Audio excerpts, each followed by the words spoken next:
which is an 18% increase from 2024. That's an additional 715 people across the state without housing. The report also outlines several other year-over-year increases, including, sadly, the number of Utah children experiencing homelessness has increased by 12%. The number of Utahns over age 64 experiencing homelessness rose 42%. And the number of veterans experiencing homelessness increased by 36%. I want to be clear that I'm standing here before you today because I am deeply concerned about the trajectory of homelessness in the state of Utah and in our capital city. And what's more, I'm extremely concerned by the lack of forward momentum from legislative leaders to address this growing statewide crisis. This year's point-in-time count showing the 18% increase in Utahns experiencing homelessness should be heard as a battle cry to bring more energy, focus, and leadership to this issue by our state legislature. To our state leaders, your partners are here. We are ready and willing to work with you, and the changes that are needed are clear. As your partners, we have a plan for 1,300 more shelter beds. We have made land available, yet as of today, we have only 1/3 of the capital funding needed to build the first phase, and not a penny of operational capital. Salt Lake City's public safety plan mapped 50 actions needed to improve safety and address homelessness in our capital city, and Salt Lake City is making good on our part. But the reality is this is a humanitarian crisis. This is not something that we can police our way out of.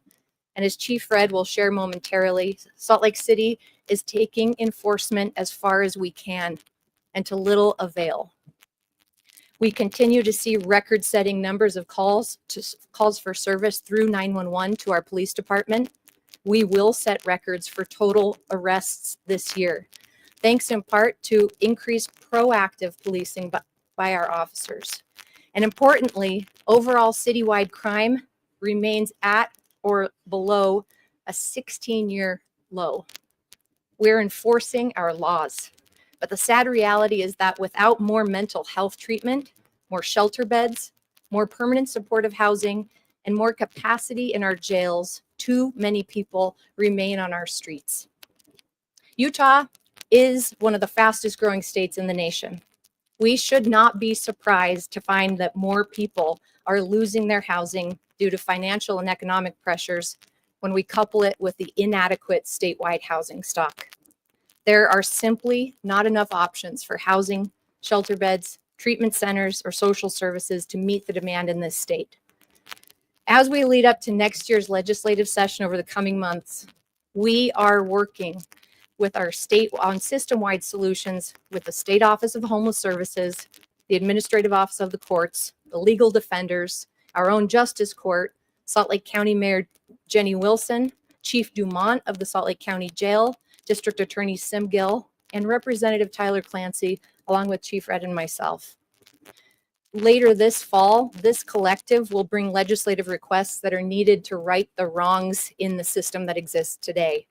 But there are no wheels on the bus that we present unless the state moves us forward.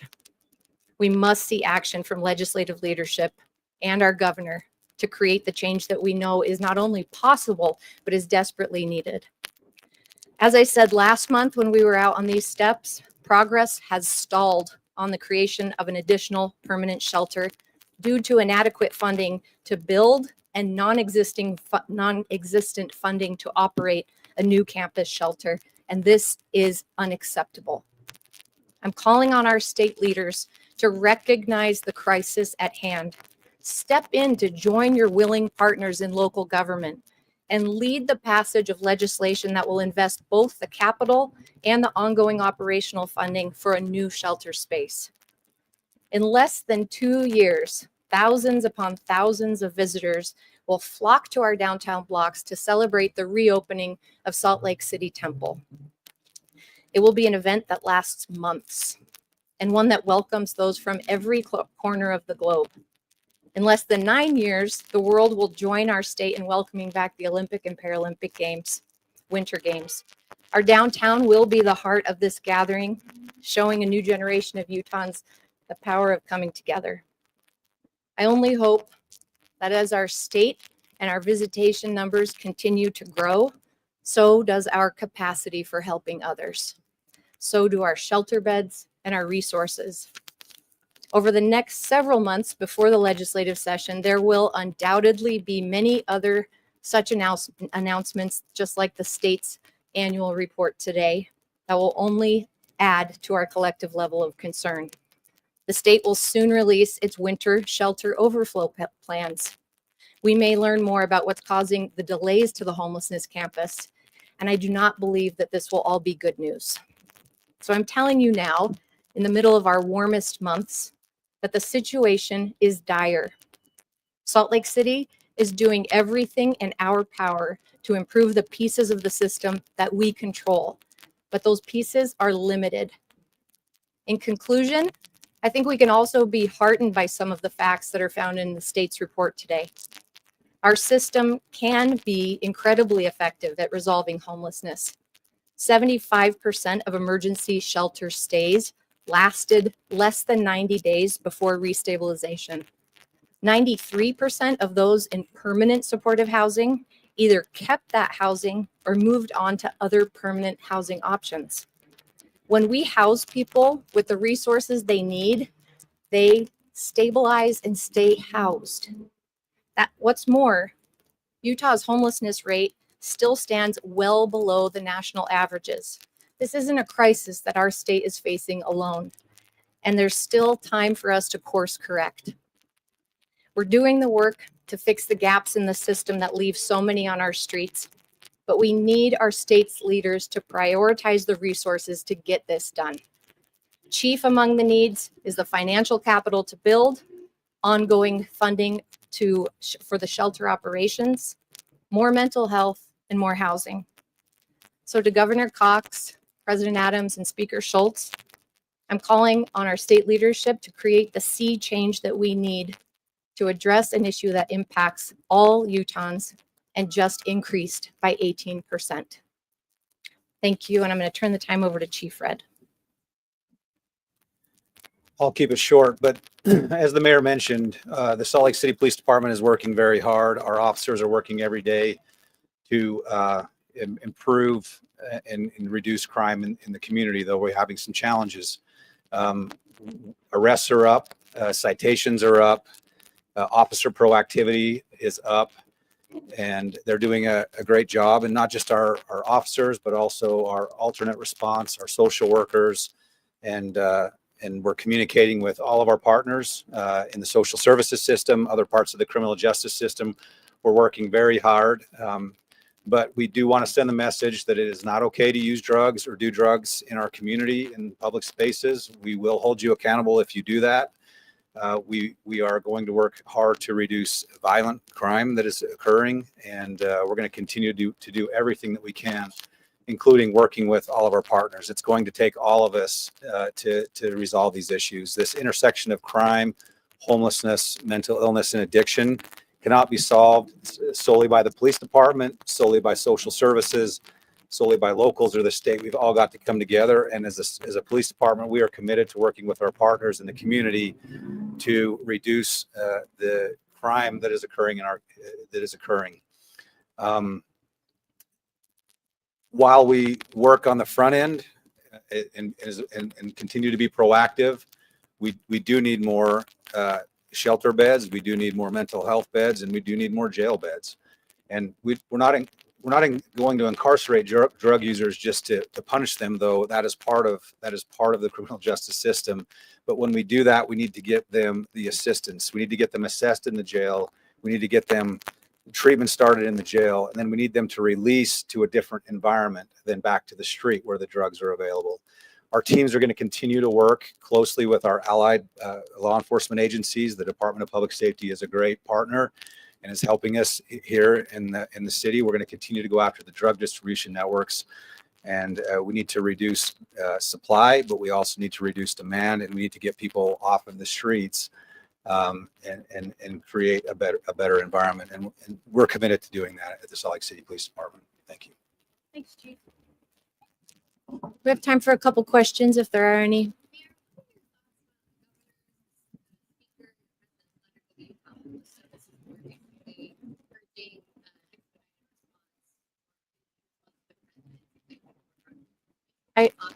I appreciate it, and I appreciate any urgency they bring to getting solutions moving forward around homelessness in the state of Utah.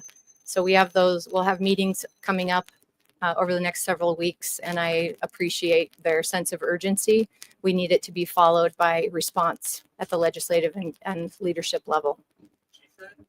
We also saw 36% of chronic homelessness in this last report. I'm wondering how much of a connection there is with the recent surge in fentanyl addiction in the state, whether this increased supply of drugs is also related to increased chronic homelessness.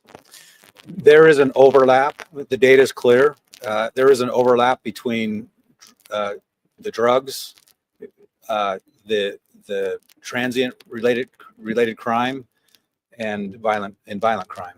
There is an overlap. So we do have to go after the drug distribution networks. As I mentioned last month, the price of fentanyl is up. We are enforcing camping. We are enforcing drug distribution, all of it, but yeah, there is a connection to those things, and so we're going to continue to strike at the heart of the drug dealing. Can I make a comment on that? I want to make a quick comment that the approach that we've been talking about for many years of this high utilizer focus that Miami-Dade County in Florida has been doing for over 23 years really is more urgent than ever because fentanyl is so devastating. We have to remove these individuals from the environment of use to become sober and make decisions in a sober environment that then hold them accountable after they leave jail. Holds them accountable perhaps through the criminal justice system as Miami-Dade County does, and that's the approach that we're exploring with the partners I mentioned earlier.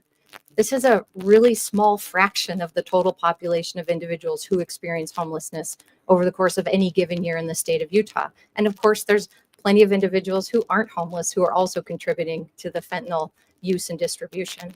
But we know that if we can focus on this very small relative population within Utah in the homelessness realm, we will have a disproportionately positive impact on capacity across the system and financial savings at every point. Yes.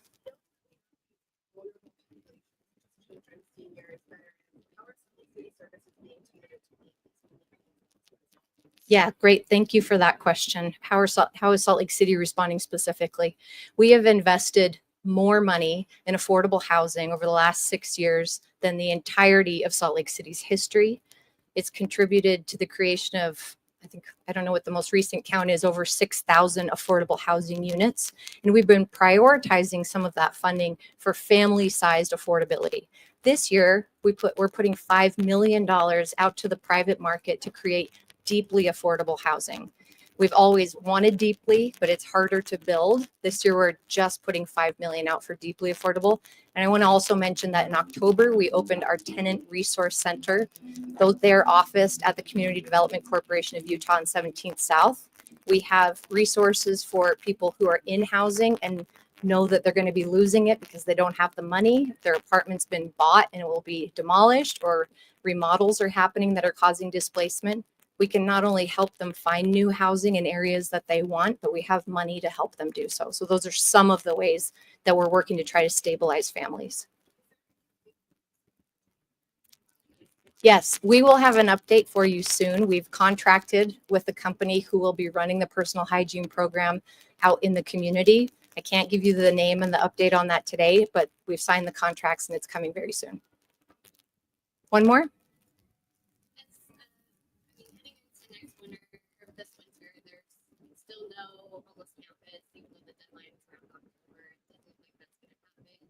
Do you have any additional thoughts about having to do another year of response with no campus, whether it's temporary or permanent? Yeah, I two thoughts that are they should be upsetting to all of us. One is that there won't be enough beds.